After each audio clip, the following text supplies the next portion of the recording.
Então, quando nós vamos realizar algumas ações, tem algumas ações que acontecem de forma automática, através dos reflexos, onde nós não precisamos envolver o nosso pensamento. Esses reflexos são chamados de reflexos incondicionados ou congênitos. Esses reflexos são chamados de reflexos protetores, porque eles servem para proteger a nossa vida, a nossa sobrevivência. E eles são chamados também de reflexos alimentares, posturais ou mesmo sexuais, onde o nosso córtex ele não é envolvido. Então já comentei que o córtex é a região mais acima do nosso cérebro, que nós temos o sistema reptiliano, temos o sistema límbico e temos o córtex cerebral. Então nós temos 3 partes no nosso cérebro, ou um cérebro dividido em 3 partes. Então, além desses reflexos incondicionados, nós temos também os reflexos condicionados ou adquiridos. Esses reflexos condicionados ou adquiridos não surgem espontaneamente, mas são conquistados por nós ao longo da nossa experiência, ao longo da nossa vida.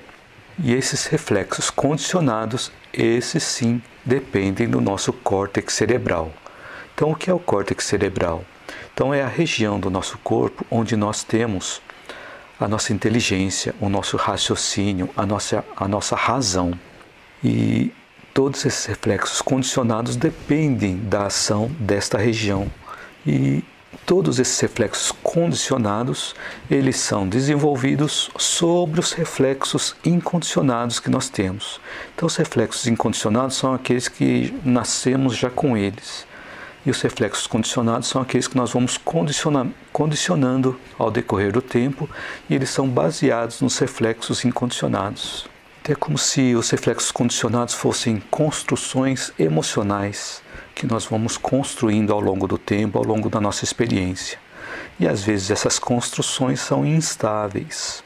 Agora, referente aos reflexos condicionados, tem um experimento realizado por Ivan Pavlov, que nós podemos encontrar inclusive na internet, no YouTube.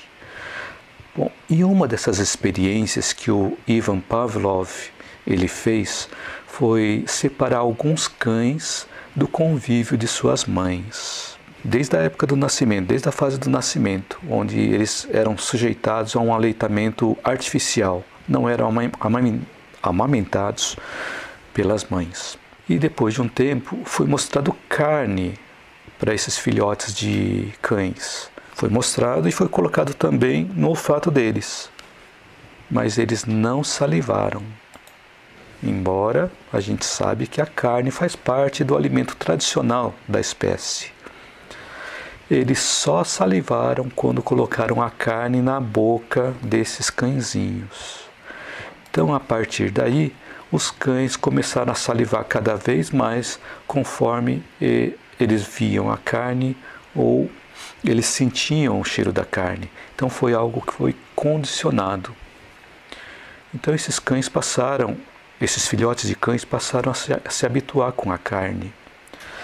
E através desses reflexos que a atividade mental, a atividade psíquica inicia em nós, onde quando isso acontece, nós começamos a emitir ondas de ideias sobre os temas que nós gostamos, sobre os temas que nós nos afinizamos. Então, sempre que a gente vê alguma coisa, a gente percebe alguma coisa, a gente tem uma ideia daquilo e, tendo essa ideia, nós produzimos imagens, produzimos ideias, produzimos ondas que saem do nosso cérebro. E essas ondas vão em direção aos outros, às outras pessoas que estão em volta e pessoas que estão mais distantes também. E essas mesmas imagens e os mesmos estímulos que nós enviamos, nós recebemos de volta, enriquecidos dos agentes que sintonizam com as nossas criações mentais. Então, de acordo com o que a gente pensa, a gente emite ondas mentais. E quando a gente emite ondas mentais, elas se sintonizam com algumas outras ondas que estão na mesma frequência e eles respondem para nós, potencializando o que nós estamos pensando. E esse fenômeno é similar ao que acontece com as ondas transmitidas pela rádio e pela TV.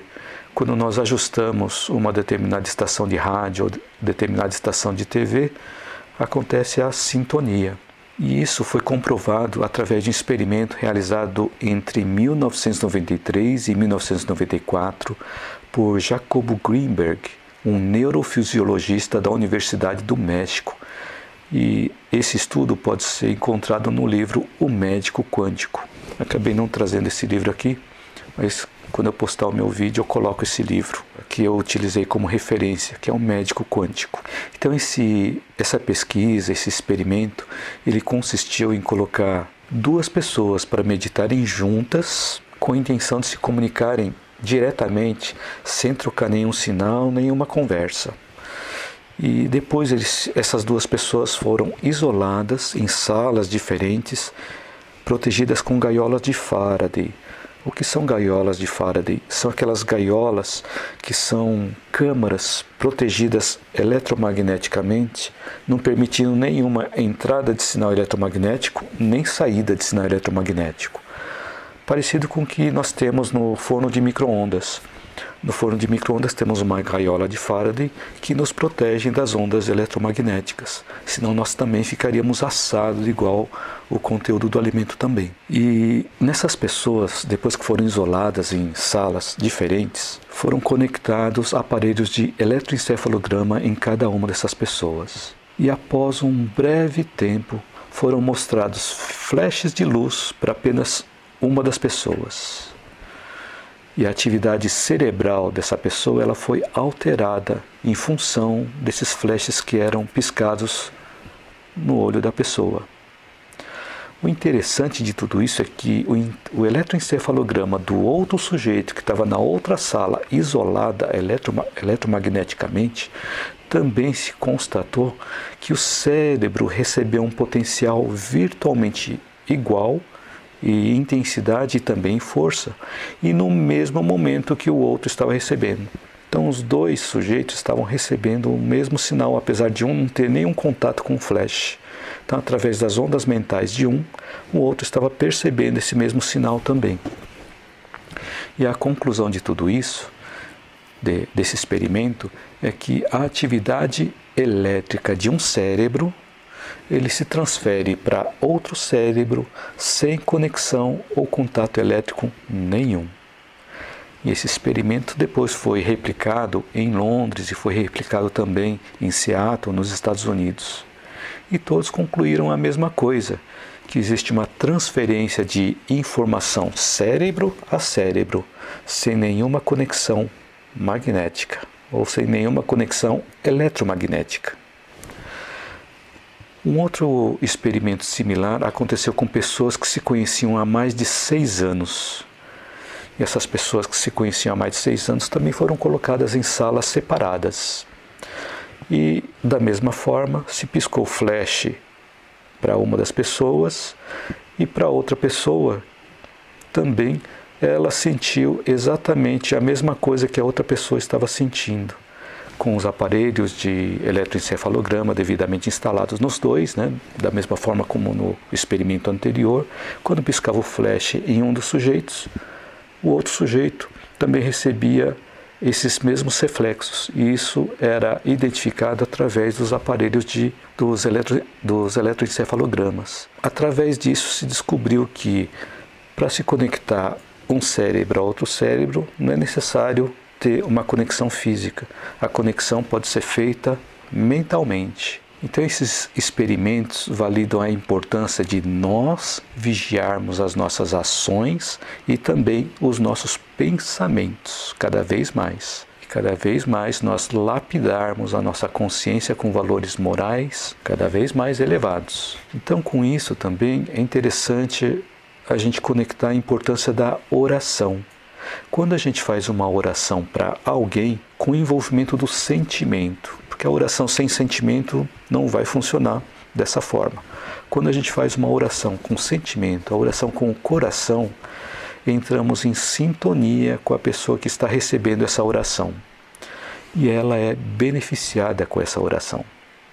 E há pesquisas nessa área também, mas vou comentar em uma outra oportunidade. Então, por isso que é bom a gente entender aquela frase: vigiai e orai, sem cessar. E nessa sequência, vigiai e orai.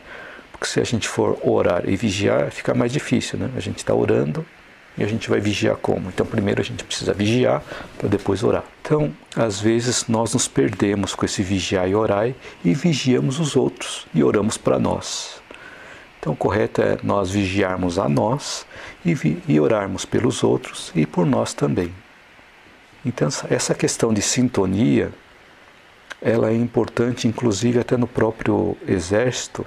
O exército está atravessando uma ponte, eles são proibidos de atravessar essa ponte marchando, porque se eles atravessarem essa ponte marchando, pode acontecer da mesma frequência dos passos, entrar em sintonia ou em ressonância, e essa ressonância pode entrar na mesma frequência da ponte, e com isso potencializar esse efeito e derrubar a ponte.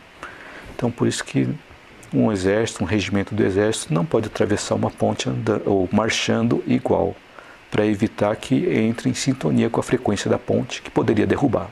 Conforme nós pensamos em alguma coisa, nós emitimos uma frequência de acordo com o nosso pensamento.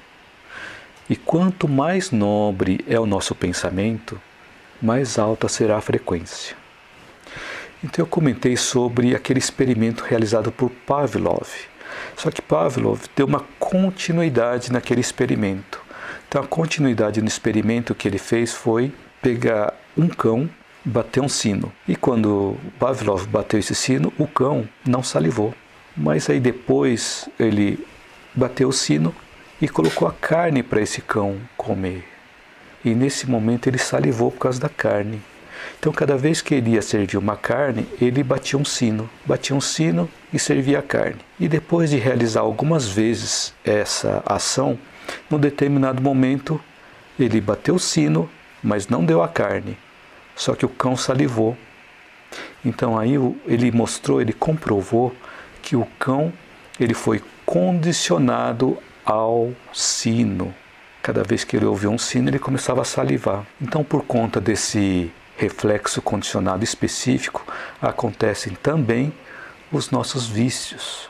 Que quando a gente recebe um determinado sinal, de repente dispara algum vício em nós. Que vício? De repente a maledicência, ou a crítica sistemática, ou os abusos da alimentação, ou os abusos do sexo.